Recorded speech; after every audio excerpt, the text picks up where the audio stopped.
সবাইকে আবারও ফুডল্যাব বাই মৌতে স্বাগতম। আশা করি সবাই অনেক ভালো আছেন। আজকে আপনাদের জন্য আবারও একটা সহজ রেসিপি নিয়ে হাজির হলাম এবং এবার নিয়ে এসেছি একটা পিঠার রেসিপি। খুবই অল্প উপকরণ দিয়ে এবং খুব সহজে পিঠাটি তৈরি করা যায় এবং এই পিঠাটি আমার মায়ের কাছ থেকে শেখা, আমার খুবই প্রিয় একটি পিঠা এবং এটি অনেক দিন সংরক্ষণ করেও রাখা যায়।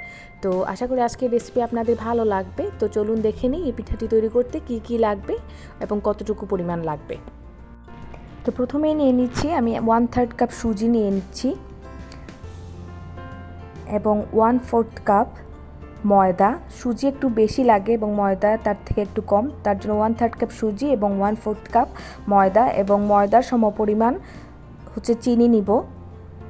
তারপর নিয়ে নিচ্ছি নারকেল কোড়ানো। আপনারা পছন্দ মতো কম বেশি দিতে পারেন, তবে আমি সুজির সম পরিমাণে নারকেল কোড়ানো দিচ্ছি, কারণ নারকেল একটু বেশি দিলে ভালোই লাগে। তবে অতিরিক্ত দিতে যাবেন না, এতে করে পিঠাটা ভেঙে যেতে পারে।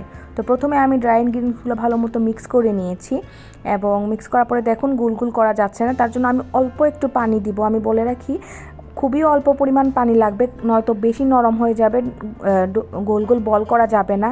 আর যেহেতু নারকেল দেওয়া এবং চিনি দেওয়া আছে, তার জন্য নারকেল এবং চিনি থেকে পানিটা যে বের হবে সেটার কারণে অনেক নরম হয়ে যাবে। শুধু সুজিটা ভেজানোর জন্য আমি কয়েক ফোঁটা বলতে খুবই অল্প ছিটা পানি দিলাম। তো এখন আমি যেটা করবো সেটা খুব ভালো মতো মাখাবো, তাতে করে সব চিনি গলে যাবে এবং নারকেলটাও ভালো মতো মিশে যাবে, সুজিটাও ভিজে যাবে।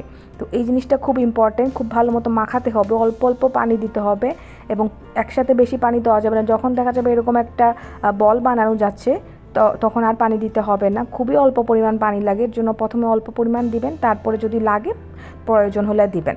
তো এখন যেটা করবো আমি কিছুক্ষণের জন্য রেখে দিব এইভাবে এবং 5-10 মিনিট রাখার পরে দেখবেন আরও বেশি নরম হয়ে গিয়েছে, অর্থাৎ সুজিটা ভিজে গিয়েছে এবং তারপর ছোট ছোট বল করে যে কোনো শেপের দিতে পারেন। তো আমি এইভাবেই করি এবং এই পিঠাটাকে আমরা বলি জাম পিঠা। আমি জানি না অন্য অঞ্চলে কোনো কিছু বলা হয় কি না, তবে আমাদের বাসায় এটা জাম পিঠাই বলা হয়। তো আপনারা যদি অন্য নাম জেনে থাকেন তাহলে জানাতে ভুলবেন না। এই পিঠাটা আসলে অনেক দিন সংরক্ষণ করে রাখা যায়, আমাদের বাসায় তো বানানোর পর 7-8 দিন আমাদের থাকেই। তো আমার সবগুলা বল বানানো হয়ে গিয়েছে, এখন আমি ভেজে নিব। তো এই পিঠাটা আমার সবচেয়ে বেশি খেতে ভালো লাগে ঠান্ডা হলে, গরম গরম আমার অত বেশি ভালো লাগে না, এবং পুরান হলে 2-1 দিন পরে নারকেল থেকে অন্যরকম একটা ফ্লেভার বের হয়, তখন আমার খুবই ভালো লাগে খেতে। তো এখন যেটা করছি আমি ডুবো তেলটা গরম হয়ে গেলে, খুব বেশি অতিরিক্ত গরম করা যাবে না, আমরা ঠিক যেরকম মিষ্টি ভাজি ঠিক ওই রকমভাবে অল্প গরম তেলে দিয়ে দিতে হবে পিঠাগুলো, নয়তো পিঠার বাহিরটা পুড়ে যাবে বা কালো হয়ে যাবে, ভেতরটা কাঁচা থাকবে। তার জন্য খুবই অল্প আছে আস্তে আস্তে এবং খুব সময় নিয়ে এক পাশ হয়ে গেলে আরেক পাশ উল্টে দিতে হবে এবং আস্তে আস্তে ভাজতে হবে।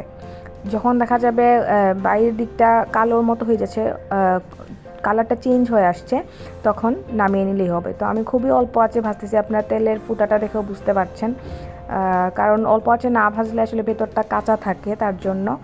তো এটা জাম পিঠা, অর্থাৎ জামের মতো কিছুটা কালো হয়, তার জন্য এটার নাম জাম পিঠা দেওয়া হয়েছে আমার মনে হয়। তো খুব ভালো মতো ভেজে নিতে হবে। তো ভেজে নেওয়ার পরে আমি নামিয়ে নিলাম। এখন ভেতরটা দেখাচ্ছি কি রকম হয়, বাইরটা শক্ত থাকে এবং ভেতরটা নরম থাকে। তো খেতে অনেক ভালো লাগে, আশা করি আপনাদের ভালো লাগবে এবং ভালো লাগলে অবশ্যই আমাদের চ্যানেল লাইক করবেন, সাবস্ক্রাইব করবেন, কমেন্ট করবেন এবং শেয়ার করতে ভুলবেন না। তো আজকে এ পর্যন্ত, নতুন কোনো রেসিপির জন্য আমাদের সাথেই থাকবেন। ধন্যবাদ সবাইকে।